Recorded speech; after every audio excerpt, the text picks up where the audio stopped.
We're talking today with David Kennedy of Grand Rapids, Michigan, and the interviewer is James Smither of the Grand Valley State University Veterans History Project.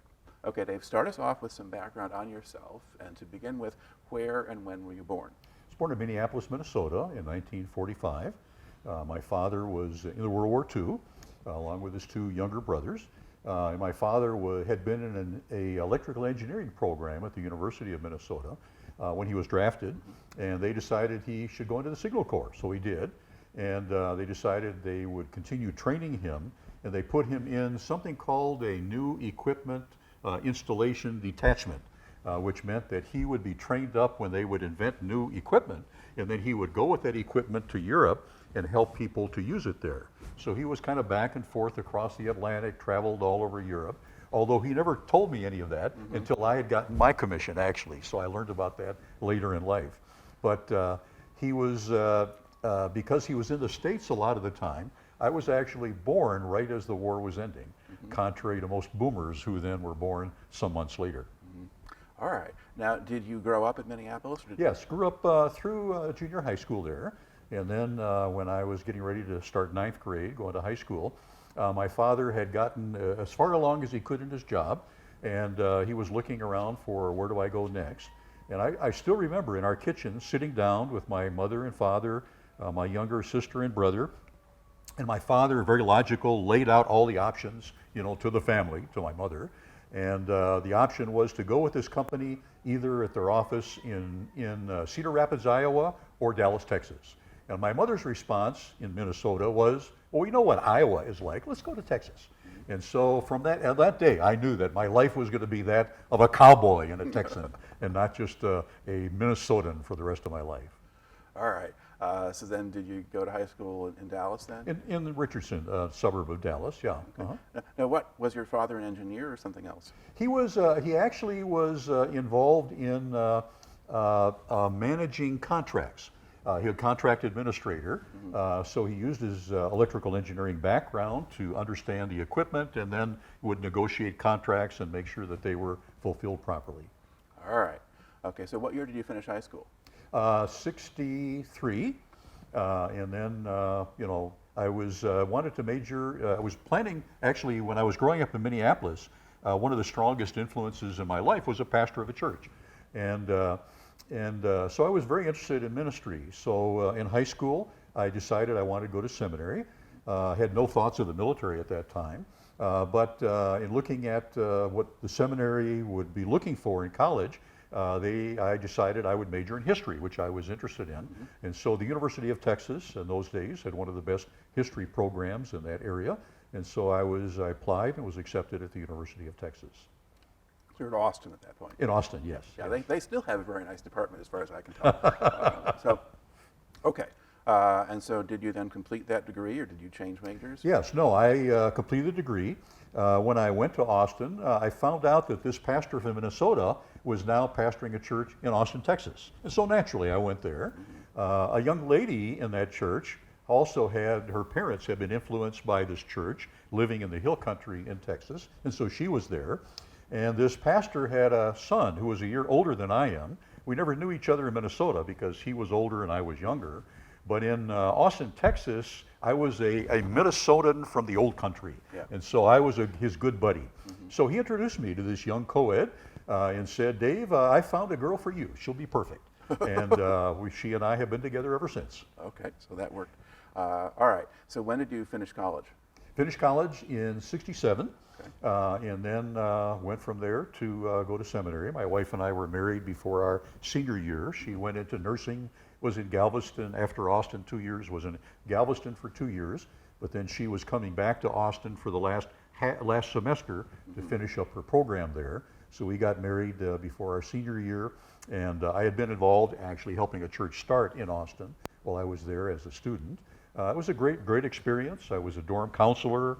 When I was getting ready to go to college, my mother had a sit-down meeting with me to explain that I have a younger sister and brother, and they're going to want to go to college. And if I wanted to go to college, I probably need to work and make and accumulate some money. So in those days, you could do that. You could work in the summertime if you needed to, part-time during school, and pay as you went. So I never had to take out any loans, and it all worked out very nicely. So then we moved to Dallas to go to Dallas Theological Seminary after college. All right. And how long was that program? The Dallas program was a 4-year Master of Theology. And after that, in my senior year, the faculty invited me to stay on and do a THD there. So we were going to continue then at Dallas. During the years, I was in the era before the numbers, the lottery system for the draft. I was in the old draft card system where you could get a deferment if you were in school. Right. So I remember I would get these notices annually from my draft board, wanting to know if I was still in school and could prove that. And so on one of the cards I wrote back, I'm not opposed to going into the service, but I would prefer to wait and go in as a chaplain. I had no idea what a chaplain was in those days, but it sounded nice, and I thought maybe it would kind of keep them off my back and let me go through schooling. So I graduated from seminary and then was going to continue on for a few more years in a doctoral program there. In the meantime, I had a good friend. I was in Dallas, had a good friend in Tulsa, Oklahoma, who was helping to start a church. He was outside of Tulsa, but helping to start a church in Tulsa. And so he said to me, Dave, if you'd like to come up here, they can take an offering and help pay you a little bit, and be here on weekends, and then you can continue on with your studies during the week. So it sounded like a good deal, something I had done before and something that I would enjoy. So I went to Tulsa, was involved in helping to start this church, great families in the church. One day soon, I was driving through Tulsa, and I noticed this big Army Reserve Center off to the side. And I thought, oh, I told my draft board that I could go in as a chaplain someday. Maybe if I stop here and talk to them, they can tell me how to become a chaplain or what is involved in that. I don't know really much about that. While I was in seminary, I was in a senior pastoral theology class in which the professor divided all the students up into groups depending upon what they wanted to do. So it was a group of future pastors and future teachers and missionaries. And then there was a small group of students who wanted to become chaplains. And I thought, well, I've been a pastor. I know what that's like. I'm not planning to be a missionary. I know what teaching is. Let me get together with these chaplains and maybe I can learn something. So I did. It was a very enjoyable experience. And I learned a lot of things about the chaplaincy from my fellow students at that time. So I went into this reserve center in Tulsa, walked in, told them I was interested in becoming a chaplain. It was kind of like, wow, here's fresh meat. Yeah. Let's grab this person. So they had openings for chaplains. I had no idea, how to go about it. They had a senior chaplain who was a lieutenant colonel, had been a Marine Corps drill instructor during the Korean War, and he was spit and polish. He got me all squared away, told me what it would be like. When I became a chaplain, he made sure I was squared away and would not embarrass him at all. So in the reserve chaplaincy, you get your commission, and then later when you can, you go to the chaplain school.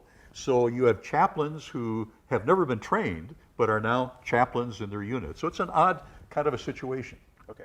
I want to back up for one thing, and that is that in the Vietnam era, normally people who got deferments for college got 4 years. Yes. When you completed an undergraduate degree, they were usually on you. And graduate school didn't necessarily or normally protect you. True. Now, was that different if you were a seminarian? I don't know the technicalities of whether it was different or not. I know I was never hassled by my draft board. I just said to them, here, now I'm going to seminary, and I never got any feedback from that. Now, I would have been in Dallas County, so they probably had a larger pool of people. I would guess maybe if I was in a smaller county and they didn't have as many people around, maybe they would have, sent me in at that point. But that aspect of it never really occurred to me at that point. Yeah, because if you finished, so you finished your bachelor's degree in 67? 67. Okay, because 67, 8, 9 is when the really drafts are ramping huge. up, yeah. And they were, to a certain extent, running out of people. And True. And a lot of people I've interviewed had been in college, and they either let their credit numbers drop or they finish, and Uncle Sam wants them right away. Yeah. So, but that was one of the things about having a draft board. They all did things their own way. However it worked out, you got past all of that. And so when then do you actually sign on to become a chaplain? So when I graduated from seminary in 1971, I was ordained, and then I started getting involved in this church in Oklahoma. And I don't remember, having to go back to my draft board at that point. I think at that point the lottery system was up and running. The volunteer army, or I think they were transitioning to a volunteer army there, yeah. somewhere in there. So anyway, when I walked into this reserve center, they got me squared away. I applied to the Army. It actually took a while, took several months to be accepted as a chaplain. It was kind of like, well, now we're getting ready to downsize and we don't need as many people, so why do we have to make your application a priority? Right. So I would go to this unit and drill with the soldiers and my senior chaplain in civilian clothes, because I wasn't in yet, and would learn a lot of things and do a lot of things there. But I was in civilian clothes for about, the first 6 or 8 months. Until finally I got my commission, and then I could go get a uniform and get all squared away. Okay, so you were doing basically the weekend warrior thing? Weekend with the warrior other thing, reserve- yes. Okay. Yeah. And what type of unit was it you were in? It was the 95th Training Division, Okay. and they were basically a division that had lots of drill sergeants in there.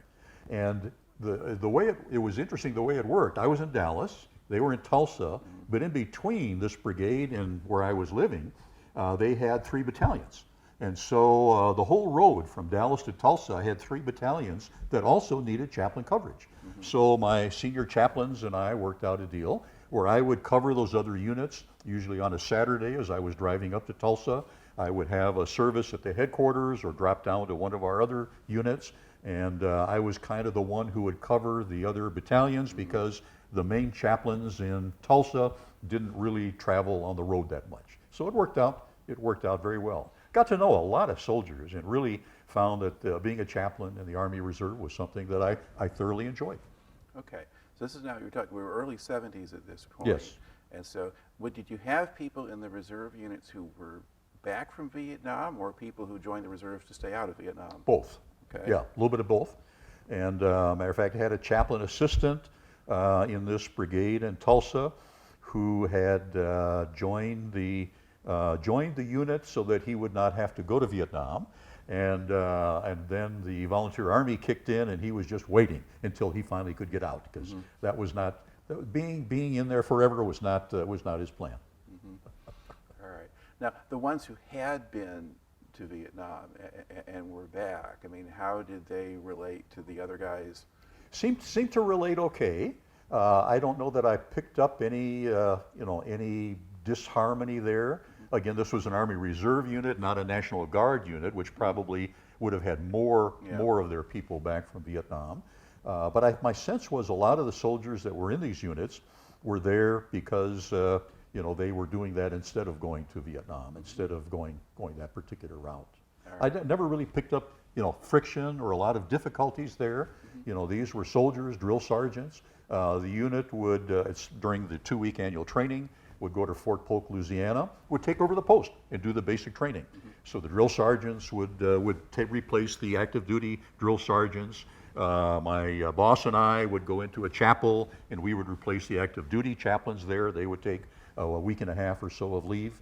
And that was a very nice, interesting experience. Okay. Well, so you've got, in a way, kind of a select group that you're working with already, because these are people who are themselves drill sergeants. Yes. And that's a little bit different from just ordinary raw recruits and things like that. True. And so morale and discipline could be a little bit different with a group like that. Although when we, opened our chapel for business, there would usually be a long line of recruits standing in front waiting to talk to the chaplain, to give the chaplain their sad story and how they needed this, that, or the other thing. So it was a quick introduction to what that kind of life was about.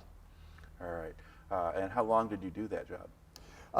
Started in, again, January 72. In the summer of 74, my wife and I, we'd had 2 children by that time. She was working as an RN, as a nurse, at least part-time, if not full-time, and I was, making money doing one thing or another and then going to school. We were both, juggling all kinds of things. And we decided that I'd been in school long enough, it was time to get a church. So we started putting feelers out, and we got a call to a church, this would be the summer of 74, to a church in East St. Louis, Illinois. And so we moved there. All right. Now, East St. Louis, okay, so that's across the river from St. Louis. Exactly. And it was very early on a largely African-American community. Exactly, yes. I think Miles Davis, came out of there. And with its own issues probably by the 1970s. Absolutely, yeah. So what kind of church was this, and what sort of community were you in? This was a Caucasian church right at the edge of the border of East St. Louis before the next town, Belleville. And so we were inside East St. Louis, which meant people from the outside communities would hardly ever visit us because they would have to cross the boundary road to get into East St. Louis. And yet our congregation was largely East St. Louis. Some of our congregation would move out and then they would come back to the church, but we were losing members, during that time. It was a church in which, when I went there, was probably divided 50-50. Do we stay? Do we move? What do we do? So I went basically saying to the people, let's take a year, study this thoroughly, figure out what God would have us to do, and then at the end of the year, we'll make a decision and vote and decide. It was a fascinating time because I knew pastors in East St. Louis, some Caucasian, some African American. One church had both a Caucasian pastor and an African American church, African American pastor, and I was interested in them as to how that would work because that was potentially something we could do. Did not work out well for them, and so at the end of that year, what we decided to do was to move. Start a church of our own, outside of East St. Louis, but at the same time to start a black church in the building where we were.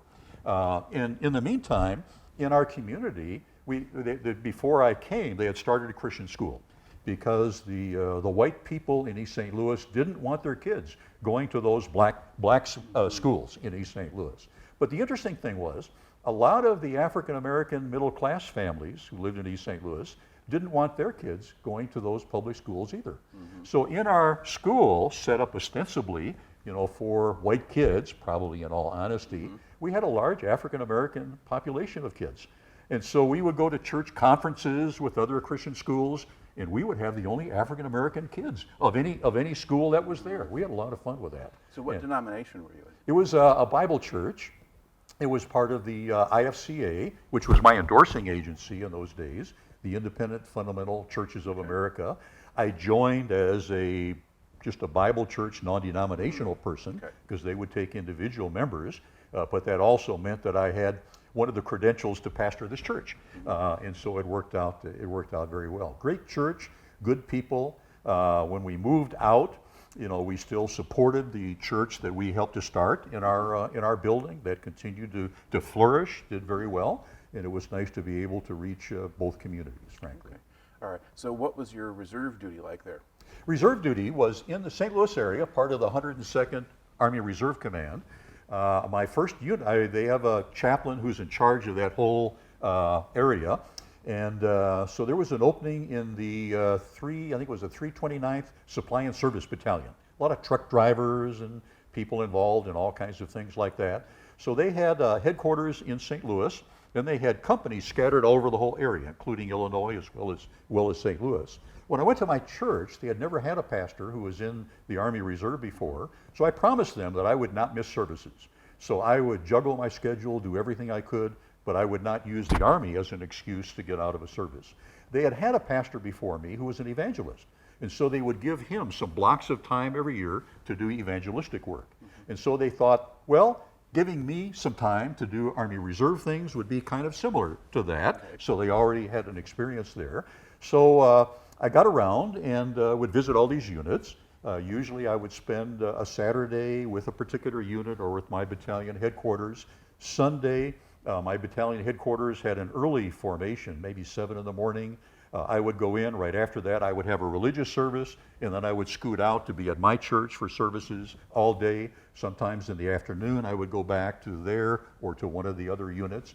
But in the Army Reserve, you have on a weekend drill, you have like 4-hour blocks of time, and so you could divide those up, which I got pretty experienced at doing. And spending 4 hours here, 4 hours there, or 4 hours between two places, getting the paperwork signed so I would get credit. So I got credit for a whole weekend drill, even though my time was normally on Saturdays and then a few hours on Sunday, but normally on Saturdays. So I had a few veterans in my church.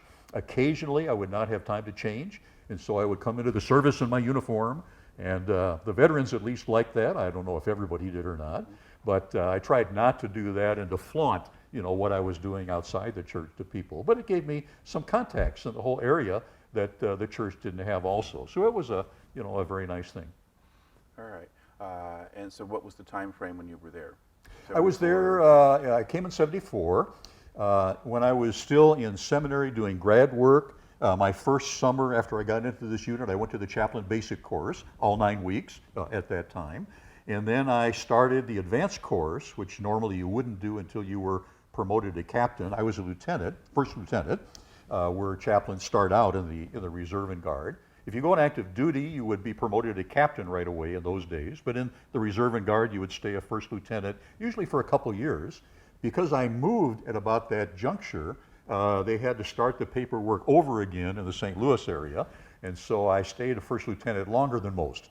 But then I was always encouraged not to try to get promoted too fast, because you could get promoted out of a slot, and then you'd have trouble finding a unit. So I wasn't really in a hurry. So I was with the Supply and Service Battalion, but I had a senior Army Reserve Command chaplain who thought that his chaplain should have some varied experiences.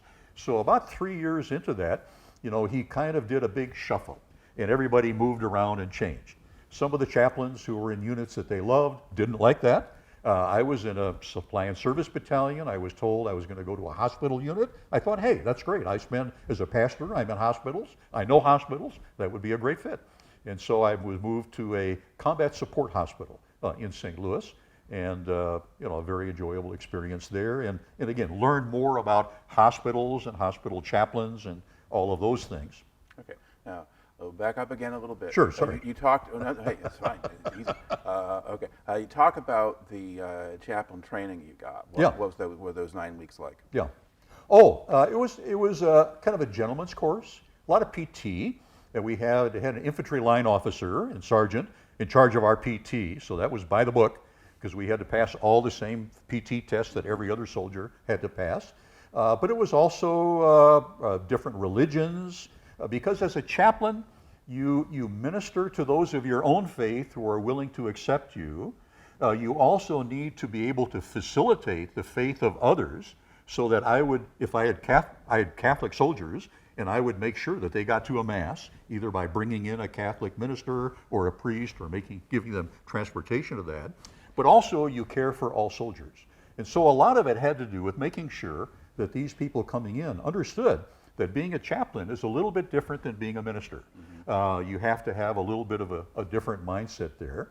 And then there were courses on different religions, courses on military tactics, because you had to know where to go and all of that. Chaplains don't carry weapons, and so they are assigned an enlisted chaplain assistant to go with them, to drive them, to be their bodyguard. The chaplain and the assistant go through specialized training, just like a soldier guarding a VIP.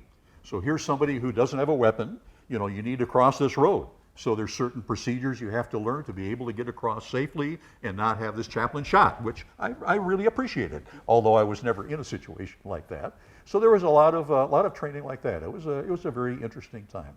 Did they do any training in the kind of the counseling area? What A little bit, yeah, a little bit, because they weren't quite sure with the backgrounds. Everybody's background was a little bit different, and so there was some emphasis on counseling, especially counseling soldiers. We needed to learn, what could or could not happen in the military. The chaplain school in those days was at Fort Hamilton, New York, southern Brooklyn, and so it was a gentleman's course, and that weekends were largely free, which hasn't been true, I'm sure, for a long time. So those of us who were there would walk a few blocks to the end of the subway system, hop a subway, go into New York City. Times Square had a big USO thing there for military people. We would get tickets to shows and just do a lot of variety of things. It was a nice time to get to know New York. I thoroughly enjoyed that part of it as well. Okay, and then you did the advanced course shortly after I did the advanced course right after that, same place. And you do that in I think 2-week segments. So I do a little bit, then another, then another. Finally finished that up after I had moved to the St. Louis area, I think. Mm-hmm. And I was still a first lieutenant when I moved there, was promoted to captain, I think in 75, something like that, which was the normal rank that you were expected to be in those reserve units. but enjoyed the hospital. My first summer camp was going to be at Fort Leonard Wood, Missouri. I contacted the hospital there, found out that the current chaplain there had been a classmate of mine in seminary. One of the guys that I knew really well. He said, Dave, great, you can come in and you can be a hospital chaplain. I need a week and a half to get a new program up and running, and you can take over. So I went there. He had established a wonderful rapport with all the staff there, showed me the ropes, and then he took off and got his program, kind of lined out, and I was the chaplain for the hospital. A wonderful experience. And then the annual trainings after that, we went to the Seattle, Washington area, Fort Lewis, Washington, worked in the hospital there, and it was really delightful. I had some familiarity with hospitals as a pastor, but as a chaplain, I really learned an awful lot more that also helped me as a pastor as well. All right. And so how long did you wind up spending in the St. Louis area? St. Louis area, we moved there in '74, and then in the summer of 1980, a fellow who had been the chairman of my board at this church where I went was talking to him one day, and he mentioned that he was teaching at a kind of a nominally Christian college, teaching American history, and he was interested in teaching at a more conservative Christian college. And I had gone to meetings of the Evangelical Theological Society in Chicago, and went to meetings one time just to kind of keep my brain active after seminary. And I learned that I was the only pastor in that meeting. Everybody else were professors. So I was feeling a little lonely, walked into a big banquet, not knowing a soul, and a bunch of people sitting at a round table said to me, probably seeing my forlorn look, said, hey, come join us, we've got room here. And they were all professors at what was then Grand Rapids Baptist College and Seminary. My church had been on the mailing list of one of their publications where I had been reading some theological articles that different ones had read. Very, very impressive. Did not know anything about the school at all. So anyway, I went back, told the chairman of my board, who I deeply loved, he should look into that school. A couple years later, he went there, which was very hurtful to me, to lose a great chairman of the board. But 2 years after that, '80, we were going up for another even ETS meeting, Evangelical Theological Society, and going to stay with them, kind of reconnect. I had baptized their 2 children and, good friends. And in the meantime, one of the professors at that school announced that he was leaving, taught Old Testament, which was my specialty. And so he arranged for a day of interviews with me. I read a paper that I had written, had interviews there. At the end of that time, they offered me a position to come teach at the seminary. And they said, of course, you will need to join a Baptist church. I had never been a Baptist before, but I knew this family that I trusted completely. They were happy, were doing well, they enjoyed all the requirements. And then as a reserve chaplain, I said, now you also realize I'm a chaplain in the Army Reserve, and I will continue that. Oh, we've never really had anybody like that before, but we have on our board an Air Force chaplain who has done very well, and I'm sure you'll fit in just fine. And then the president of the school in my final interview said, oh, and I'm sure you'll enjoy changing your endorsement from the IFCA to our endorsing agency, the General Association of Regular Baptists. And that was the first time I'd ever thought about that. But I swallowed hard and thought, well, okay, I'll see what that's all about. So they invited me to come. That summer, we found out, that some of the faculty had gotten houses built, with a good builder who gave them a little break, all the kinds of things, moved up ourselves. When I went to my church, they had hired movers to move us. At the school, it was kind of like, oh, if you want to rent U-Hauls and do it yourself, that's fine. We'll repay you most of the expenses from that. But we moved then to Grand Rapids in the summer and then the fall of 1980. All right. Now you've moved, so you've got to change reserve units. Exactly, yeah. So what do you join now? So there was an active duty chaplain who kind of oversaw assignments for reserve chaplains. So I found out who he was. I continued my schooling, enough to know kind of a little bit how systems work. So I contacted him, and he said, well, Dave, I'm sorry to say we don't have any openings for chaplains in West Michigan. He said, but I've got this general in the Detroit area who beats me up every time I go to a meeting because I haven't gotten him a chaplain yet. So if you would interview with him, at least to let him know that I'm doing something, you scratch my back, I'll try to scratch your back. And so I thought, well, Detroit, I now have weekends free. I suppose but he said they won't offer you the position because you're a captain and it's a lieutenant colonel. So it would be like two jumps higher than you are. Yeah. But if you go there and interview, maybe I'll be able to help you find something. So I decided, well, what the heck. So I drove to Detroit, went in for the interview, met the chaplain assistant. The unit had one of those. He saw my name, Kennedy, in my ring and realized, oh, you're not Irish Catholic, are you? And I said, no. My wife and 3 children and I had just moved to Grand Rapids. And he said, well, I just want to let you know the general has been really greatly talking about this chaplain Kennedy, who he's sure was a priest, is going to come in. He was Lebanese Catholic, and he will get his priest finally. So I went into the interview, made sure the general saw my ring, immediately talked about moving to Grand Rapids with my wife and 3 children, and I could see his face fall during the interview. This was not going to go well, so I figured it was going to be a short interview. At the end of the interview, he offered me the position and said, I realize that you're junior for the position, but this was a military police prisoner of war command. I'd never heard about that. So he said, but we have just fallen out of the Army's system for the future, so I don't even know if we're going to be around after a year from now. So if you'd like to join us, you're welcome. And in the meantime, you can do whatever you want to do. So I thought, well, I could manage Detroit. I had served with training division, supply and service, hospital. Didn't know anything about military police, except that when I was a pastor in Illinois, I had started a program that eventually flowered into a chaplaincy for the police program. Was not there when it was finalized. So I thought, yeah, I'd probably enjoy being around policemen and military police.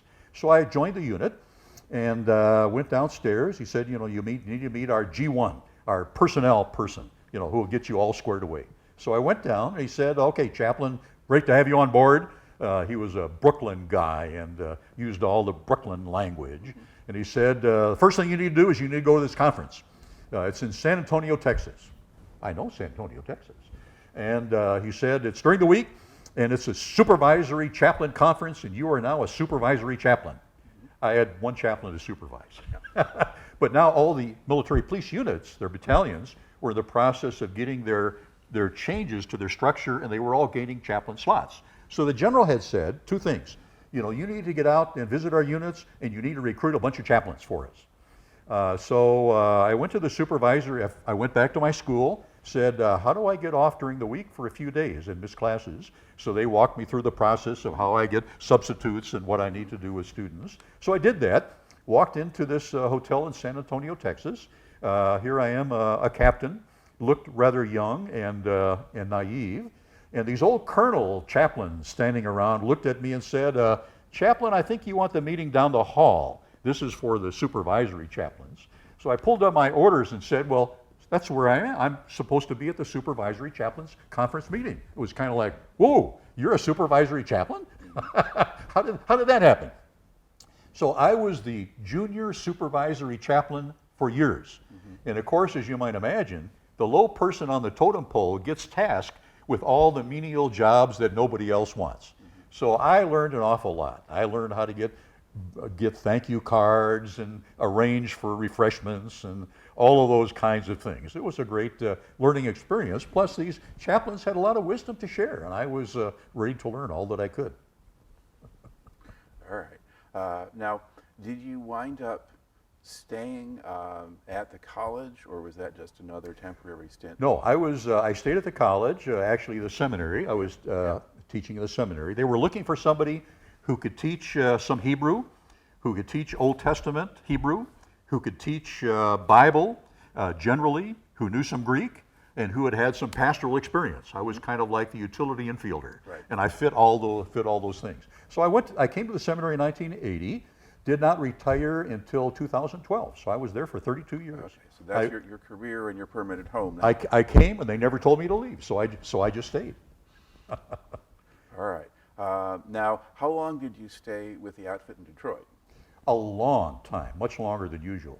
The unit itself, the command, had like 28 units scattered over 8 states. And I was the supervisory chaplain, and I had one subordinate. The general said to me that same day, chaplain, first thing I want you to do is I had this chaplain at annual training with me, this priest from southern Indiana, and he did a great job. And I told my staff, I want him promoted. He's a captain. I want to promote him to major. And they keep telling me they can't do that. I want you to find out what the problem is and solve it. So one of my first trips then was to drive to Jasper, Indiana, southern tip, get to know this priest who was there. And I learned that he had never really had anybody looking after him in terms of his chaplain ministry, and he was behind the power curve in terms of education. And the Army was about to kick him out. And so I lined out for him, talked to the chaplain school, lined out for him. He needed immediately to go do the whole advanced course, get that all done, because he had a time limit, and he was right up against that. I talked to the chaplain school and the chief of chaplain's office and everything that I could, and he succeeded. He did that and was eventually promoted. Now, he found out that he loved the active duty Army so much that he then went on active duty after that. So I lost him. Oh, well. Which has happened a lot, but anyway. Okay. Now, this command that you joined, you mentioned that it had something to do with prisoners of war. Yes, yeah. Fascinating thing. He said in World War II, not only German prisoners were originally evacuated to England, and then they were filling up, and so they started sending prisoners of war to the United States. Right. The United States ended up having, I think it was 425,000 prisoners of war, mostly Germans, some thousand Italians, several thousand Japanese, scattered over 666 camps in 45 of the 48 states. So the general put me on a committee that was looking into the whole history of prisoners of war, which is why I can recite statistics, and to find a place for us. So what happened then in Korea and Vietnam was that there was no real structure to deal with prisoners of war. There were a lot of problems. All kinds of issues arose. And so the Army decided it would be nice to have some reserve unit, not an active duty unit because that'd be too expensive, but a reserve unit in charge of enemy prisoners of war. And so they created the 300th Military Police Command. And so we basically spent time in committees researching this, did a lot of research into the chaplain role in dealing with prisoners of war. And we finally said to the Army, here's where our role is. And they accepted that. So we stayed on. So the unit continued on, still exists today. It's gone through some configurement changes a little bit. But it was a fascinating thing. So what I learned was, under the Geneva Conventions, when you have enemy prisoners of war, if their Army has chaplains, they are classified as retained persons, not enemy prisoners of war. If the Army does not have chaplains, but they have soldiers who in civilian life were ministers, a U.S. chaplain can evaluate that and verify them, and then have them function as if they were chaplains to their own enemy prisoners of war. So this was during the Cold War when we were expecting, war with Russia. And so it was fascinating to learn that. So what I wanted to find out then was what would I need to know, or what would a chaplain at a camp need to know to be able to evaluate somebody who had been a minister in civilian life. So I had heard about Georgy Vince. He was a Russian minister who had been incarcerated in Russia. Somewhere along the line, the U.S. traded a Russian spy to get him released. He was living in northern Indiana. And so I said to my unit, let me go visit Georgy Vince, because I'd like to find out, what being an underground minister would be like in a country like Russia, and how I could evaluate people like that, and what kind of, what kind of questions would need to be asked. That could be very informative. So they said, go for it. So I put myself on orders. One of the things I enjoyed about the Army Reserve is it really allowed you to be creative. The creative is not always a word that I've heard others talk about with the Army, but that has been my experience through the years. So I got myself on orders, made an appointment to interview Georgy Vince, went down there, didn't realize that he did not at that time speak a word of English. But fortunately, his translator was there. So through his translator, I tried to explain, what I was interested in. He was very helpful. Walked me through a number of things. I wrote them up and got them sent to chaplains all over, became incorporated in kind of like doctrine and dealing with prisoners of war, was a fascinating time. Some years later, his daughter was married to a seminary student of mine. And when I was talking to them one day, she said, "You're the guy, you're the chaplain. My father talked about this Army guy who came down to interview him one day and wondered what that was all about." So I told her how much I enjoyed and how helpful her father had been, and it was interesting to kind of close that loop at least a little bit. All right. So we had units of these 28 units that were specifically military, police, prisoner of war units, camps, battalions, companies, guard companies, a information center, and then we had other normal MP units. Because throughout the upper Midwest, this command had command and control of every military police unit in the Army Reserve. Mm-hmm. And so that would be a big mix and a variety of different kinds of units, all military police, but with different sorts of functions. Okay, because you're in a period when we don't actually have any POWs. True. And really, we weren't really bringing them here even from Korea or Vietnam either. True. So this was just to have a structure in place right. should you need them. And potentially to go to wherever they are. Okay, so you could potentially deploy them Sure. or whatever. Sure. And they could be sent, to the Persian Gulf or sure. Exactly. wherever yeah. else we might be. Okay, so that's sort of what I had asked sort of how long, I guess I'm looking here at your... I was there from 1980 to 1992, 12 mm-hmm. years. Mm-hmm. Okay, and so you're still there when Saddam Hussein at the time of the Gulf War. Kuwait. Yeah. Okay. Yeah. So that's sort of the first kind of exactly. Yeah. shooting war of any size that we're involved in then. We were in Dallas visiting my folks when the news broke and Saddam Hussein had invaded Kuwait. Mm-hmm. And my first thought was, we're going to go to war and they're going to be capturing prisoners. Mm-hmm. So up until that time, in our exercises, we had always included a variety of prisoners of war from all kinds of backgrounds, including some Muslims, mm-hmm. but not predominantly. So immediately then, we started switching to emphasize, how do you handle Muslim prisoners of war, especially those from Iraq? Mm-hmm. So I did a lot of study at that time to make sure I was up to speed on that. We were preparing to be mobilized. My headquarters was not mobilized, although my general was convinced we were going to be mobilized. Mm-hmm. I had suggested to him that when we learned that our prisoner of war camp, which had a major slot and a captain slot, was going to be mobilized, that as a major, I think I was either a major or lieutenant colonel then, I could fill that slot and I could go, since I had done so much work on prisoners of war. I've never seen a general as angry with me, with anybody, as he was with me that time. And he said, "You're staying here, chaplain, because we're going to be sent." And we weren't sent. Mm-hmm. But a lot of, I quickly did some research, found out who all was going, found out who the chaplains were, got in touch with them immediately. Got in touch with Chaplain John Rasmussen, who was at the Chief of Chaplain's office at that time. Told him I wanted to come and give him a briefing on how chaplains need to handle prisoners of war, especially Muslim prisoners of war. He said, "Sure, come on up." So I put myself on orders, went there, gave him a briefing on that. Met the chaplain of the command that was going to be in charge, not us, but another one, who was new to that, didn't know anything about prisoners of war. So I traveled around the country and then created a kind of a network. In those days, not email, but more of a paper, sent through the mail network. Yep. And then as they went, I kept in touch with them as much as I could. And then when they came back, continued to keep in touch with them. I think there was something like almost 70,000 Iraqis that were captured by the U.S. and kept as prisoners of war. Right. And eventually they were turned over to Saudi Arabia, which was the agreement at that time. But chaplains were very heavily involved in making sure they were well cared for.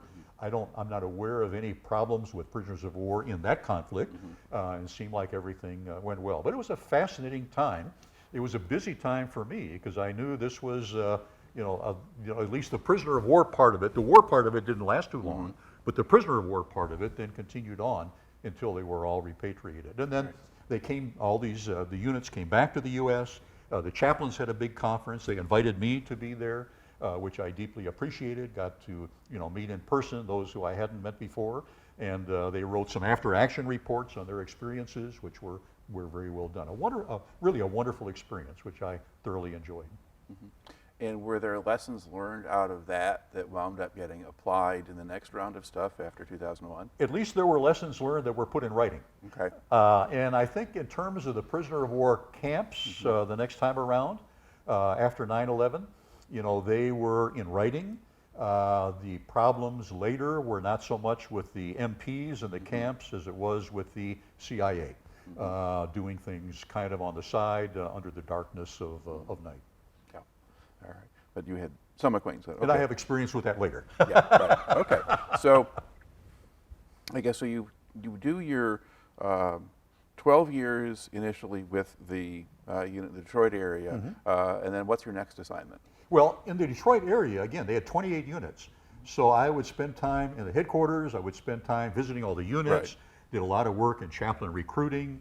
One time we had 2 units in Chicago that both needed chaplains. So I spent a few days in Chicago, wrote letters to every church and denomination I could find. One of my letters went to the Archbishop office of the Archdiocese of Chicago. I didn't realize it, but it was put in a folder in case they got any priests transferring in who were Army chaplains. They would pull that out and say, here, you need to talk to this chaplain. Got a call one day from one of those priests who had been studying in Rome, was brought up to Germany by Army chaplains. They told him it would be easier for us to do this if you would go ahead and get a commission as an Army Reserve chaplain. And then you can get out when you get back to the U.S. So he did that and then came back fully expecting to get out of the Army Reserve. And the personnel person of the Archdiocese said, we have this letter here from this chaplain, Captain Kennedy, that is asking us to contact him. And so he had been around the Army long enough to know, Captain, you're impressed by that? Give me a break. But he called me out of the blue one day. So I said, well, look, I've got these 2 units in Chicago. They've got a lot of great people in them, a lot of Catholic soldiers in them. They would love to have a priest in their unit. He said, now, Dave, you need to know, excuse me, my plan is to get out. And I said, well, at least try it, visit the unit. I'll come down and meet you. You can meet the people in the unit, and then whatever you decide is fine. So we did that. After that meeting, he basically said, okay, I'll do that. So he turned out to be one of my greatest chaplains, frankly. Wonderful, wonderful guy. And continued on in the Army Reserve until he got 20 good years in and then retired, but also did a lot of extra things, covering chaplain coverage for Fort McCoy. But it was, one of the greatest letters I have ever written in my life. And it really paid off. So I did a lot of that. One other example, I had a unit that I saw on the schedule of all of our 28 units that was going to do winter training at the old Air Force Base in Alpena, Michigan in January. And I thought, they need a chaplain there. I was a little crazy in those days too. So I went up there to visit them in Alpena in the winter. I didn't realize it, that they had gear for winter activities. And so they were all well insulated with wonderful winter gear. I was from the headquarters. I just had basic stuff. So I was there, shaking and freezing all weekend. They were there doing well, but they had a fire going in this, this place over here and someplace over there. But it was a great experience. Had services with them, and they always would invite me back every chance after that. It was kind of like, as a chaplain, you need to spend some energy to get to know soldiers, and if you do that, you can get acceptance. I learned quickly on, when I visited my first unit, subordinate unit, I went with the headquarters staff, because, chaplain, we're all going down here to look at this unit, you should come with. So I did that. And what I found out was, when other staff officers were there, the officers in the subordinate unit and all their soldiers were on edge. They didn't really want to talk to a chaplain then. They wanted to make sure they were staying out of trouble with higher headquarters. So I resolved then never to do that again.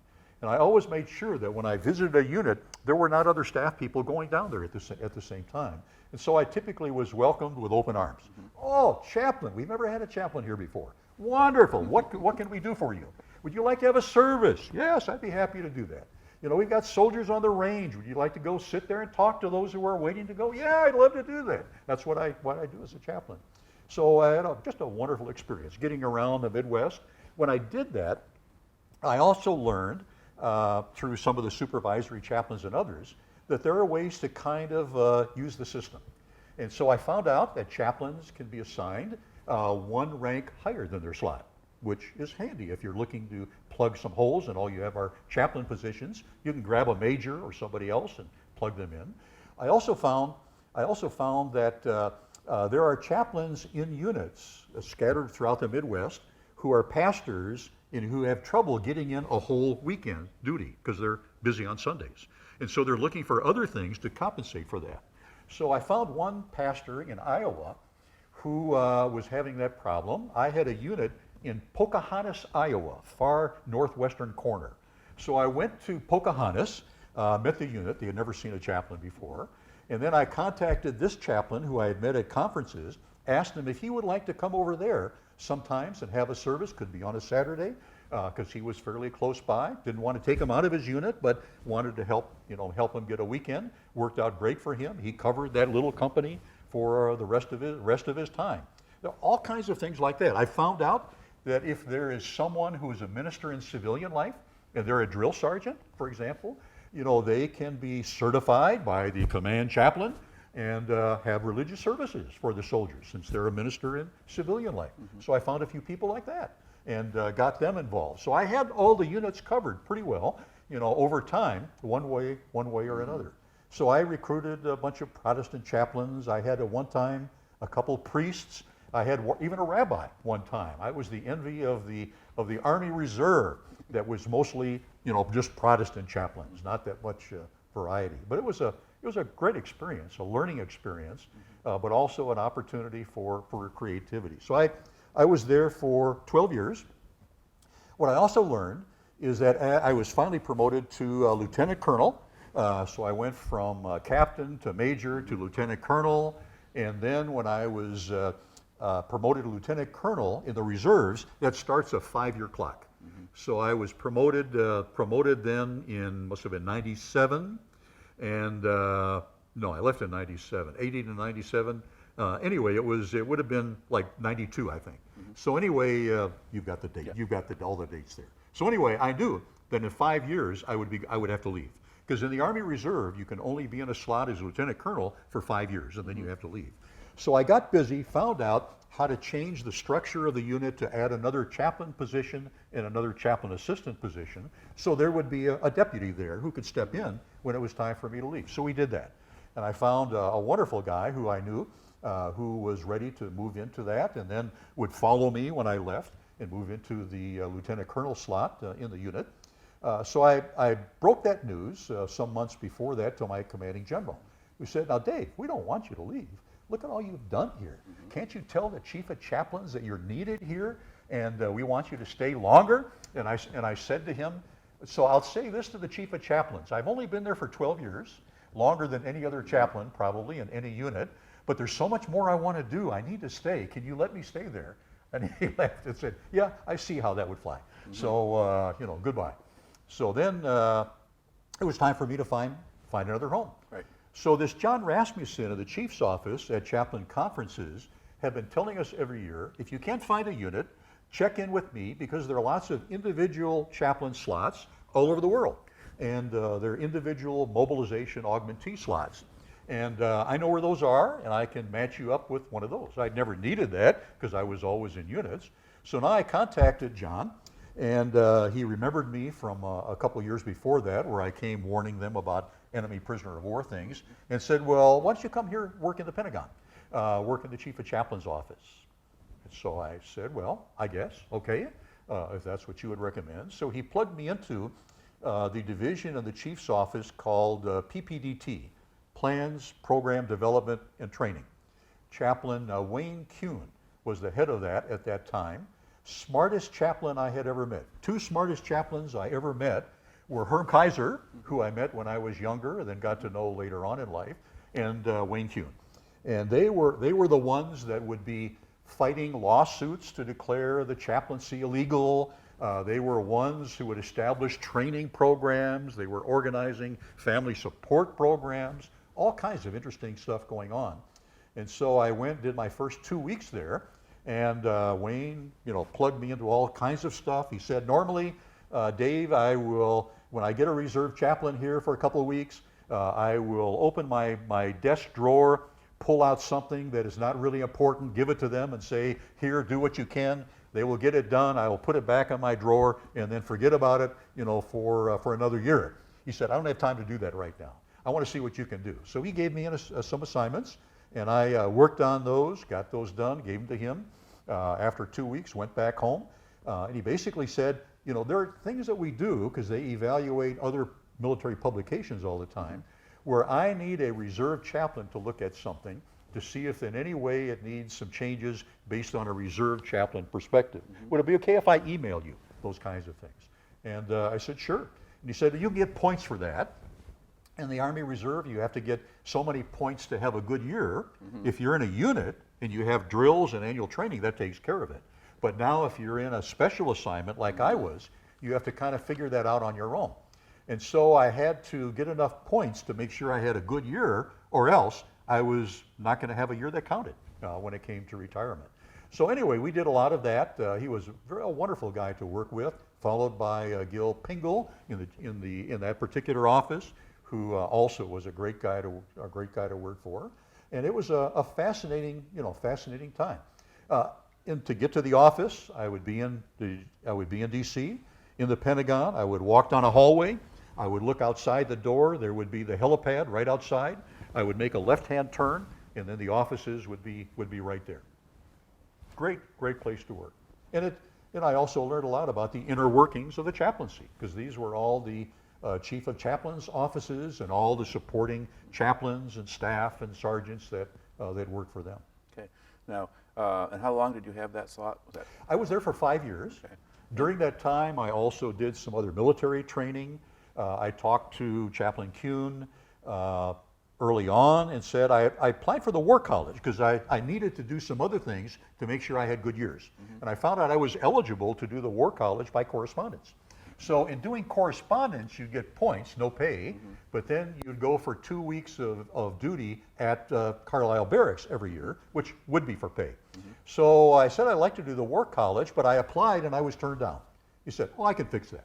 They only take one reserve chaplain every year. I don't know who had the last slot, but I'll fix it so you get in the next year. Apply again. So I did. I was accepted that time. Probably not on my merits, but on Wayne Kuhn's word, I'm sure. So I did the War College, which was, again, a fascinating thing, primarily for people who are going to become general officers, senior colonels or general officers. By that time, I had been promoted to 06 to colonel right before I left the 300th in 97. So I was in 06. But lots of things, battle plans, dealing with force structures, all kinds of things. And then you could substitute you could do a thesis instead of one course. So at the second year of the program, I thought about all the prisoner of war stuff that I had done, and I thought that would make a good thesis to write up how chaplains have ministered to prisoners of war throughout history and throughout U.S. history. So they accepted that as a proposal, so I wrote that as a thesis, did some more work on that, got into the National Archives, looked at some files of chaplains who had been prisoner of war chaplains in World War II, for example. Did an enormous amount of research on that in addition to what I'd already done. And I was given at graduation from the Army War College a special award for that paper. I was told I was the first chaplain in history, active or reserve, to ever get that writing award for the War College. There probably have been some others since, but anyway, it was a great experience to relive all of that I had done, and now bring it to a cap and finalize it. So I graduated from the Army War College in 97, I think it was, and that was now ending my 5 years in working in the chief's office. Okay. Before we continue here, Please. While you were working in the chief's office, did Yeah. you do any of the weekend warriors stuff, or was it now because you were there, you were not with any of the local units? True. Yeah, that's basically it. What I did do is you could accumulate like a whole year of drill duty.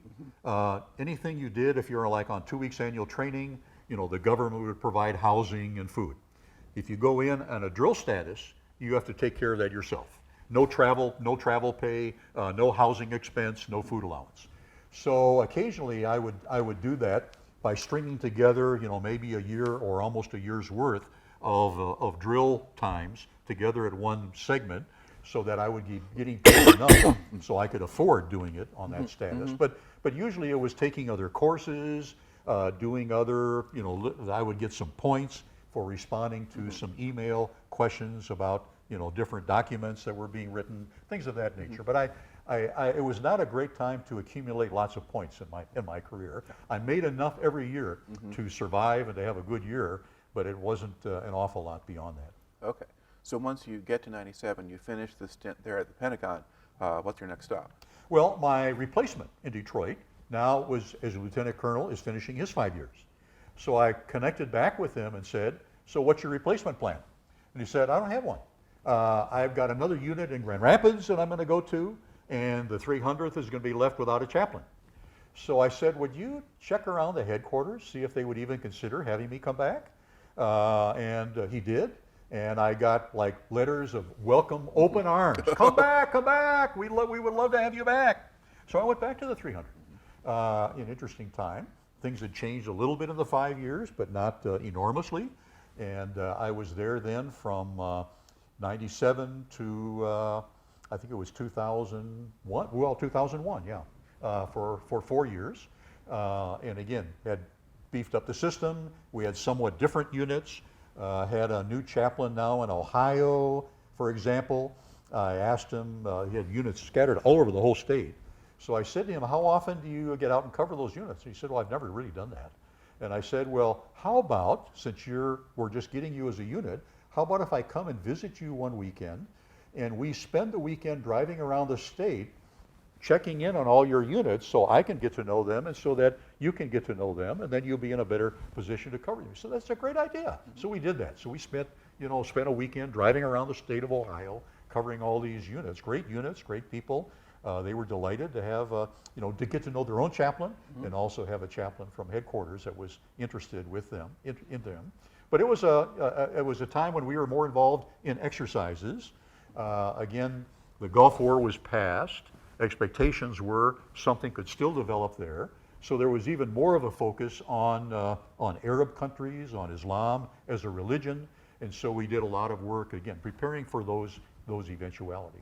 Okay. Now, were you still in that slot when 9/11 happened? Matter of fact, I was, as a chaplain, as an 06, as a colonel, you can stay in for 30 years. So I got in 72. That meant that 2002, January, my 30 years were going to be up. In the meantime, in 2001, in that summer, a good friend of mine who was the chaplain for the 85th Training Division in Chicago had a heart attack and dropped dead. That was one of the few chaplain 06 colonel slots around.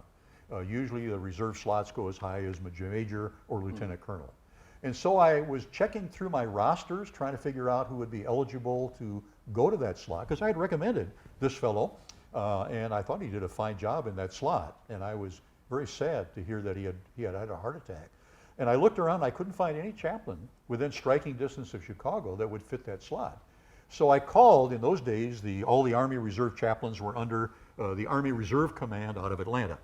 So I called the chaplain there, Chaplain Doug Lee, great guy, and said, Doug, just had a heart attack and dropped dead. This is an 06 chaplain slot. Just wondering who you were planning to recommend for that. He said, I don't have anybody. Would you be interested? And I said, well, I've got one issue. I'm coming up to my retirement here in January of 2002. And this is like the summer of 2001. And he said, oh, I can fix that. Because the chief of chaplains can extend chaplains coming to their retirement for 2-year increments. And so the ultimate final time would be, age 60. And I was not quite at that point yet. That eventually caught up with me, but not yet. So he checked with the Army Chief of Chaplains, sure. So they extended me for 2 years. So I applied then for this position in Chicago. They said, yeah, great. We'd love to have an 06 chaplain in this 06 slot. That's what it's there for. So they had units that were designed to conduct training exercises. And the role of these, there were 5 training divisions like that. The role of them throughout the country would be to do training, especially with National Guard and Reserve units, to help prepare them for their wartime activities or for actual deployment. So I had had contact with this unit throughout the years and felt like they had good training for our officers and some of our enlisted soldiers, but not much for chaplains. It's kind of like, oh, you're a chaplain, you just conduct services, you know how to do that, I'm not going to bother with you. And I thought, there's a lot of training that chaplains could use. And so I took the slot with that in mind. This was August of 2001. 9/11 happened. I was teaching in Grand Rapids. When I saw the pictures of the plane hitting the Pentagon, the plane came in right over the helipad. And immediately I thought, that's where I worked. I had worked in that office. But I also knew that some years before that, they had moved everybody out of this 1/5 slice of the Pentagon. Because the Pentagon itself was built in a hurry during World War II. It was kind of slapped together. And walking around before it was remodeled, there was a lot of asbestos hanging from the ceilings. You know, there were things that looked like a flimsily built house. And so the Army had decided, the military had decided, to take each 5th slice, move all the people out to other office buildings, and gut it and reinforce it and build it so it was strong and new, and then would move people from the next slice into that slice until they were able to work around and rebuild all 5 sides. So they had just finished one side, 1/5. They were just in the process of starting to move people into the offices there. They were largely empty at that time. So when the plane hit the Pentagon, I saw immediately where it hit. It hit the most reinforced, strongest part of the Pentagon there was, took out a little bit of the next slice, but not too much, completely demolished this reinforced part.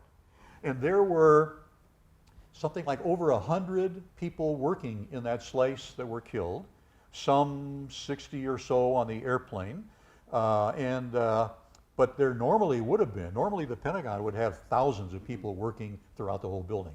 There could very well have been many hundreds, if not a few thousand people that would have been killed if the plane had hit any other side of the Pentagon. So I knew immediately what had happened as soon as I saw that. I also knew that we're going to war again. And I'm in a unit that is preparing soldiers to go to war. And very quickly I realized that my life is going to become very busy all of a sudden.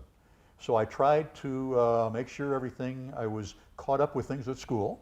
My classes were, I was agreed to teach classes, tried not to teach overloads, at that time. By the end of 2002, my division, we immediately, one of our brigades was activated.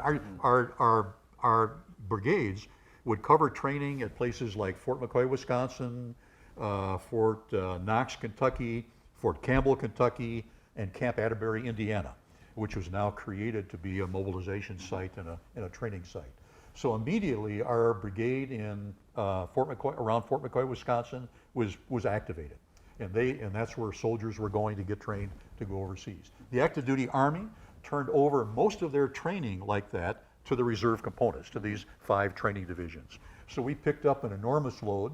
I wanted to make sure, I had a wonderful sergeant, Norma Chitwood, E8 at that time, a licensed professional counselor, great chaplain assistant. I've always had great chaplain assistants in the Army Reserve. She and I would travel the Midwest, and we'd visit all these sites where our units were, wanted to make sure all of our chaplains, knew what was going on and that they were ready. They were plugged into helping chaplains, made sure that chaplains, for units that had chaplains going through, were really ready to be deployed and were understood what was going on and were fully ready, had all the stuff that they needed, and units were fully informed. And we would, we would do that as reservists, but it was a busy time doing extra duty as reservists. And then in 2002, December, our unit got a word that a handful of our soldiers had been mobilized, but now most of the division headquarters was going to be mobilized. So my sergeant and I volunteered, we need to be included in that. Oh, chaplain, you do stuff besides just have services? Yeah, we do a little bit of training and things of that nature. Okay, we'll put you down on the list. So we were mobilized then in January of 2003. And now we're on active duty. So I moved to Chicago, wife and kids still in Grand Rapids. I should back up a second and say the 5 years with the chief of chaplain's office were wonderful for my family because our youngest son, who was very active in sports, was going through high school in those years. He played football, he was a wrestler, he did everything. And I was home for those 5 years largely and was able to do that. He then went on to Grand Valley State University. Go Lakers. And played football there. And was involved in those kind of programs. So I was able to catch, him while I was home. And then when I was back in the 300th, I was able to arrange my schedule so we could make sure we got all of his games. So I worked my military schedule around our Grand Valley schedule to some extent. And then in 2003, he was finished with all of that, and now I moved to Chicago. And I was able to get home back to Grand Rapids maybe for a weekend, once every 2 or 3 weeks, something like that. But a lot of stuff going on there. As we would travel around the country, we would have things going on in our headquarters. Was able to spend time with the full-time employees of the headquarters, have services for them.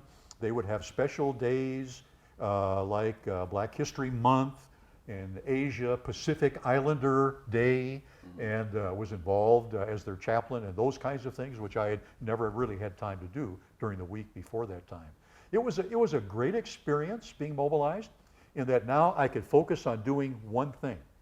Before that, I would be juggling being a professor with being a chaplain and doing things as a minister, so that when I was in the seminary, I would sometimes say to people, my phone would ring, and I would pick it up, and it was, "Hi, Prof." I would put my professorial hat on.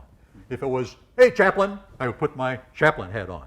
If it was, "Is this Colonel Kennedy?" I would put my officer hat on, knowing that I'm talking to somebody who doesn't know that chaplains should be addressed as chaplains, not by their rank. If it was, "Is this Reverend Kennedy?" I would think, well, it's probably a funeral director. They're looking for a minister to handle a funeral for a veteran. Or sometimes the phone would ring and it would be, "Hi, honey." One person, is calling me. "Hi, dear, how are you?" Or I would pick up the phone and it would be, "Hi, Dad." And say, this is one of 3 people now. And then I would pull my wallet because often that was the request that would come. So it was a fascinating teaching and being in the Army Reserve, but every day was always a little bit of a mixture of everything. It was not like, you could do one thing at a time. So now I was mobilized and I could just be a chaplain. And it was really a very enjoyable experience, I have to say, as we tried to help and make a contribution to the lives and units of people who were being mobilized. All right. So I was mobilized for a year. And at the end of that year, I was now coming up to another retirement because I had been extended for 2 years. And one of those years was before, I was mobilized, and now there was a year of being mobilized. So most of the other soldiers who had been mobilized with my sergeant and I were being extended, including my sergeant. And so I got back with the Army chaplains, chief of chaplains, and I put in a request to be extended 2 more years until at least age 60, which I, could do. And the response I got back was, "No, you're denied." And so my unit started making plans to have a retirement ceremony for me. I came back, went through Fort Knox to demobilize. But in the meantime, I got a call out of the blue one day from Chaplain Donna Weddle, who I had worked with when I was in the Army Chief's office part-time. And she was now the Joint Staff Chaplain at the Pentagon. And she said, "Dave, I got a question. Would you like to come work for me for 6 months? I'm adding slots, and I've got the Air Force agreeing to give me a full-time active duty deputy chaplain, but they can't have that person here for 6 months. And I've got a gap I need to fill with somebody. And the things that I want to do, I immediately thought of you." And I said, "Well, the chief of chaplains has just denied my extension." She said, "Oh, don't worry about that. I've talked to him. He's in full agreement. If you accept this, he'll extend you. Don't worry about that at all." So I went back to my school, as I was coming out of my deployment, where I had legal rights because I was involuntarily activated. And the school basically said, "No, Dave, we didn't really expect you back. We don't really have you teaching much of anything important. And so if you want to be gone for another 6 months or so, that'd be fine. We don't really need you. Just make sure that you're back for the fall semester, because that's where most of your required classes are." So not heartbroken that my school didn't need me, I called the chief's office and said, okay, can you make this happen? And the fastest that I've ever seen the Army work in my life, I demobilized at Fort Knox. I was moved from the 85th Division to a control group. I was moved from a control group to the Army Chief of Chaplain's office. I was then reassigned to the Joint Staff, and I had orders to report in just like a couple of days. And so I came back, spent a few days home, got reacquainted with my wife, who had come to Chicago now and then, and I had come to Grand Rapids now and then. But I have to say, traveling from Chicago on a weekend to Grand Rapids is a lot busier than traveling from Grand Rapids to Chicago on a weekend, because now I had all the traffic fighting to go with me, and I was not coming in on the empty lanes. It was a different experience. But anyway, so I reported to the Pentagon, and there had been a Navy Reserve chaplain who was mobilized right after 9/11 and did a wonderful job of covering people in the Pentagon after that horrible, horrible crisis. But there had only been one active duty chaplain in that office, and then this reservist who was mobilized. So my boss now, Donna Whittle, had done a wonderful job for the Army of doing force structure things, had done a lot of other important commands in her life, and now she was reorganizing the Joint Staff Chaplain's office. So I reported in, got squared away, and got immediately a lot of assignments. Everything that I had done in my life, I think, had prepared me for that time. I never realized how, I guess it was stressful, but it was long and it was challenging. Every day was different. So I was, Donna and I, would look at the requests for a chaplain that day, and we would divide them up. She would take what she could, I would take what I could. If something was left, it just got left. So one of the first days I was there, I was assigned to be on a committee giving advice to Central Command in the Middle East. And they were looking at the calendar of Islam, and they knew that the Shia in Iraq had the Ashura festival coming up soon. And somebody had told them that there would be hundreds of thousands of people wandering through their battlefield, and they were wondering how to prevent that. And so I went to the Pentagon library. I knew something about Islam, but I was not an expert on Shia Ashura festival. And so I read everything I could, talked to everybody that I could. We went back, had a committee meeting, and I helped to explain that you're not really going to be able to stop those people coming through your battlefield. They're going to come, and they might halfway expect to be shot, and they're ready to die, because Saddam Hussein did not allow them to have that festival, and that was one of the real tension points between the Shia people and the minority Sunnis who ran Iraq. And so in the Central Command, they finally said, okay, I guess, if you know what you're talking about, we'll let them come through. So they did. And there were no, as far as I know, there were no untoward events, but it was interesting to see how being in a position in that Pentagon office could influence what goes on around the world. And every day was like that. It was a fascinating time. All right. Now we're getting you kind of to the end of your. Can I just say one word about Abu Ghraib? Well, yeah, I was going to ask you, are there things you want to add? Yeah. Abu Ghraib happened during that time. And I remember seeing on TV the chairman of the Joint Staff being interviewed about that, because it had just hit the press. And I had not heard a word about problems at Abu Ghraib. I had a top secret clearance, TSSCI, sensitive compartmentalized information. I worked in a SCIF.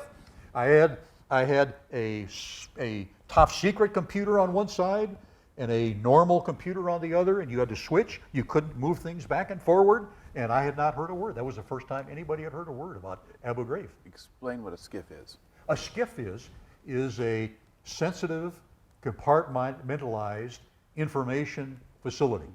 You go in, and it's top secret inside. You have to get in with a card. Not anybody can simply walk in. If you want a visitor in, you have to escort them in. They have to be properly identified and labeled by the Pentagon security.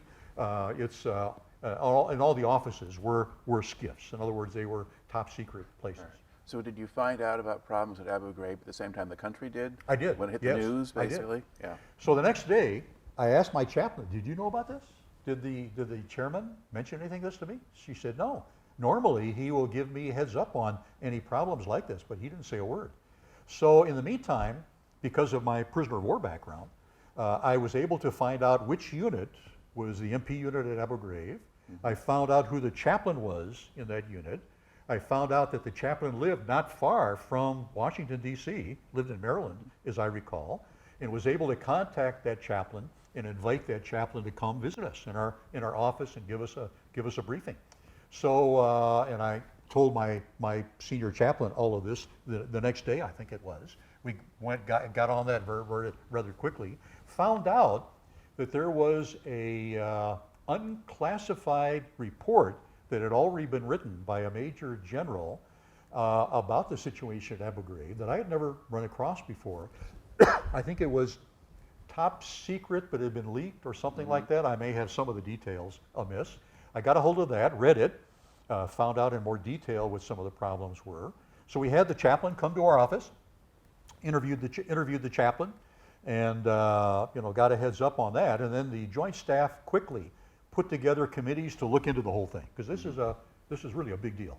And so I was the only one in the Pentagon that I know of on the Joint Staff that had, what was it, like 16 years experience with prisoner of war units, had written things on prisoner of war guidelines and all of that. So I was immediately put on committees. The investigation of it was not assigned to the Army JAGs, the Judge Advocate General, but it was assigned to the Navy, because the Navy had no background with prisoners of war, but they were afraid the Army would do a cover-up job on it. It was my reading of that. So Admiral Church then had a group of Navy JAGs who were investigating this, but they had no background on prisoner of war. So I was handed off to them for a while to be their prisoner of war advisor. So I had a fun experience there, going to this office building in DC, learning how to get to the 20th deck of it, and finding out where all the heads were and all of the Navy terminology, because they were Navy after all. And was able to spend some time with those Navy JAG officers as they did their investigation. They had some of the people in their office to interview who were involved, who had some knowledge of the whole thing. And that was still ongoing when my time at the Pentagon, my 6 months or so, turned into 7 months, finally expired. All right. Now, at this point, let's see, did you have miscellaneous things that you have in your notes or whatever that from your military career that you managed not to get in here yet? Not to get into. Let me just say that, again, I was then returned to reserve status. Okay. My 2-year extension, less than 2 years, would finish when I would turn 60. I turned 60 in May of 2005. And so my boss down at Chaplain Whittle had a retirement ceremony for me in the Pentagon. Where the plane hit the Pentagon, that whole area now was being rebuilt. The Pentagon had never had an actual chapel before. For chaplain services, people would go to classrooms and just use that for a service. And so the Army Chief of Chaplains said, we should have a chapel in this newly rebuilt Pentagon, and it should be right at the point where the plane hit, because that would be a testimony that we are people of faith and we are not threatened by terrorists. And so they built a beautiful chapel right at the point of impact. Right at the point of impact, there is a chapel, and right behind that, there is a visitor center where they have displays of people who were killed in the Pentagon, where other kinds of things were, so that visitors to the Pentagon can go there and also can go to the chapel if they want to. One of the senior supervisory chaplain conferences that I went to after that time, someone, again, from the Army Chief's office had the idea of let's make a stained glass window, and let's make it about 5 feet across in the shape of a pentagon, and have a design in it that then remembers 9/11. At this meeting, a company had taken a design that was already in the Pentagon, had cut pieces of stained glass for all of the chaplains attending, and we all were able to take a packet that had 2 identical pieces in it. We put one, it's kind of like paint by numbers. We put one on the place where it would go, and then we got to keep the other as a keepsake. They went and took this whole big thing, fired it in their portable furnace that night. And when we had our final memorial service at the end of this conference, they used it as a centerpiece, backlit. That now is in the chapel in the Pentagon. That was such a neat idea that other groups in the Pentagon that lost people thought, we'd like to make a window too.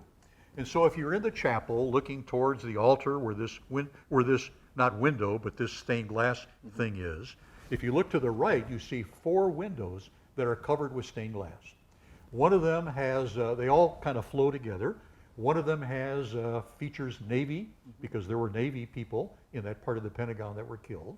Another one features flying, because of the airline, the people who died on the plane. Another one is, I forget what the design actually looks like, but there were people in the G1 personnel office who were there. And then there's another picture, another picture as well. But it's a beautiful chapel. So anyway, they had my retirement ceremony in the Pentagon. And I was greatly honored by that. That chapel gets lots of use. And while I was there for my year of my 6 months of mobilization, on my free weekends when I was there, I would often come in and hold chapel services there. The Pentagon chaplain, normally his office is right across the hall. He would do things like that, or he would let others do it. I volunteered to give him some free time and do that since I was there anyway. But a great place to have services, and my retirement ceremony was there. I was greatly honored that my seminary president came from Grand Rapids to be there for my retirement ceremony. Again, friends that I had known and worked with in the Pentagon, were there. There were some generals there that had planned to give me their challenge coins. Thank you, chaplain, for your service. And when they saw my seminary president had come all that way to support me and be in the service in the Pentagon, they gave him my coins. They went back and got another coin for me. But he had this whole pile of coins. When we came back to Grand Rapids, I had to show him how to display them and what to do with them.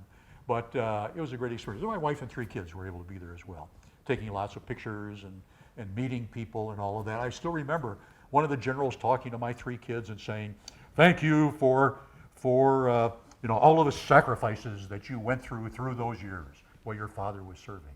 And I remember seeing them look at one another with puzzled looks. Later they said to me, "Dad, what kind of sacrifices did we make?" And I said, "Well, I take that as a positive word that maybe we didn't make you suffer too much with all of the doings of your mother and I." But it was I was greatly honored by that whole experience. I would just say that that some of the things that I really appreciated as a chaplain was being a chaplain to everybody. I could be talking with my general 1 minute, he would leave, and I could have a private come in. And or I could be visiting soldiers in the field, and there would be sergeants and privates and other officers. I really liked being a chaplain to every soldier, and also having confidentiality, so that if a soldier was telling me their problems, which really got detailed at times, I could not be required to share those with anybody else that might do them harm. I had complete confidentiality, and I really appreciated that. I appreciated the opportunity to be creative and innovate, because at least in the units that I was in, everything was not already black and white, and you just go through the paces. I know of some chaplains that felt like that was their experience, but that was not my experience at all. I really appreciated being around soldiers and conducting religious services that had a great deal of diversity. The churches that I've been in my life, I'm primarily Caucasian. The units that I've been in are a great mix of all kinds of races and ethnicities, and much more diverse. Some years ago, my seminary in Grand Rapids started a new program reaching out into the urban areas in western Michigan, where we had some funding and could get pastors and other ministers to get degrees and fund most of it for them so it wouldn't be an obstacle. And I taught, because I had another colleague, we both taught Old Testament, and we were kind of, the seminary was oversupplied with Old Testament professors at that time. So I volunteered to teach a couple of classes in this new program. Got to know a lot of those students. But it was really, I felt it was really, reminded me of the Army. When I would look in a classroom, and there would be mostly African American students, some Hispanic students, maybe a scattering of Caucasian students. but it was a great mixture of students and still continues today. But I appreciate that about the Army. I had a sergeant one time, African American, who said to me, you know, I lead the choir at my church.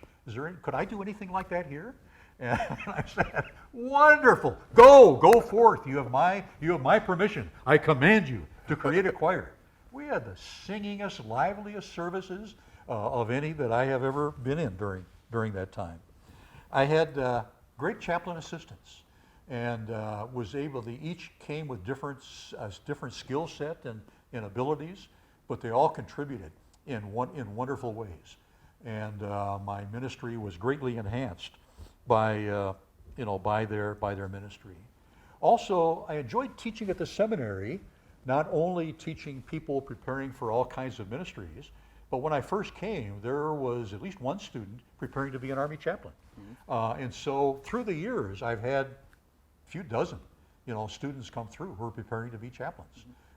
Army, Navy, Air Force, some hospital, some prison. And it was just delightful to be able to spend time with them, not only in class, but to spend time with them out of class, to help them navigate things, to help them get a better idea of what they would be going through. And I've really appreciated being a veteran. I'm just finishing up a 4-year tour as president of the Army and Navy Club of Grand Rapids. We're celebrating our centennial anniversary, 100 years. Herm Kaiser immediately preceded me. He was elected to another 2-year term and then died suddenly of a heart attack. As I looked around and thought about who was on the board at that time, I realized that I was the only one on that board who had never served a time as president of that club before. And so I realized, Lord, I can see this is my time. So I stepped in and have been in that position now for 4 years, and now have turned that over to somebody else. Also appreciated doing things in Grand Rapids early on when we moved here. I was invited to come and be a part of the Veterans Day ceremonies, the Memorial Day ceremonies, have offered numerous prayers downtown at Veterans Park, been a member of other veteran organizations, American Legion, Reserve Officer Association, others as well, and have always really enjoyed that. I really want to continue to do everything I can to help veterans, and I really appreciate the videos that you have put online by veterans, and certainly I recommend people watch those and learn from those and see the experience of the veterans. It's a great resource. Well, thank you very much. All right, because we were always looking for more people to talk to. And I got a couple of sort of more general kinds of questions for you based on your experience. You were with the Army and different units for a long time. How would you characterize the morale in the different units that you worked with, or the? A lot really depended on more local issues. I think the morale overall was good. Soldiers like to be used and like to be used profitably. I was in the Army Reserve at a time when reserve units were not mobilized routinely. That is really an additional challenge that Army Reserve and Guard soldiers face today. And I feel very fortunate in that was not my experience. When it was time for me to be mobilized or almost mobilized, that would have worked out well and did work out well. But to be mobilized, say for 6 months every few years, would be, really challenging. And I know I've talked to people who have been in that experience. I think there's probably more turnover during these days because of that than there was in my era going through. I was visiting a subordinate unit one time when it was clear to me they were having a severe morale problem. And as I talked to the commander, I realized this was the commander that was causing the problem. And so as a chaplain, I have confidentiality, but at the same time, I felt I needed to act. And so I called the assistant commander, this was when I was with the 300 MP command, and said to my good friend, I'm down visiting this unit, and I just wanted to alert you to what I see as a potential problem. He said, oh, good, we're just talking about that unit. Can you give us some insight as to what's going on there and what's with the commander? And so I was able to fill him in with not confidential information, but it looked like the whole unit was going to rebel against his commander. And so he came down immediately. That kind of was the icing on the top. They had already pretty much made the decision, but it was kind of like, here's confirmation from somebody we know in the field. Relieve the commander the next day and put somebody else in charge. And I was glad, for the soldiers' sake, that I was able to be a help there. But I would say overall, the morale really depends upon the individual units. And the units, in my experience that I visited over time, were generally well run, had soldiers who enjoyed what they were doing. When they would go to the field, they would feel that they were being utilized well in their particular areas of expertise. And that was that sticks out to my mind as the only real problem that I encountered, really. Right. And now, at the very end of your time, once we start to get involved in extended conflicts in Iraq and Afghanistan, we start to get units that go over, rotate, come back, Right. different Guard and Reserve units go. And I have encountered a fair number of those veterans because they come and they take college courses and so forth. Yeah. And I've interviewed a fair number of them as well. Were you aware of issues or things? What kinds of things can chaplains do for the benefit of these returning soldiers? I think chaplains could do a lot. Of course, military, even more than society, deals with the whole issue of post-traumatic stress. And Herm Kaiser was very much involved in those kind of issues. I've gone to conferences that he has run, continued, to operate in those areas. Chaplains can do, I think, a lot in that, in sticking up for soldiers and helping them. Sometimes the problems can be exacerbated by their commanders, or their chain of command, I should say, could be enlisted chain of command. Chaplains can step in at the same time. Chaplains are not in charge. And so it really depends upon a chaplain keeping a good relationship with all people who have positions of responsibility. So if they do see a problem, they can then be respected and heard when they voice that problem to the people who are in charge. But chaplains can do a lot, can intervene, can go nose to nose with the system at time. And of course, that could result in the chaplain being fired. And that's one of the things that could, I'm sure, sometimes does happen, and could very well happen. And I did know of one chaplain one time who was himself a problem. And the way the chief of chaplains dealt with that was not by calling a court martial or anything else, but chaplains are endorsed by a religious body. And you have to be endorsed by a religious body in order to be a chaplain.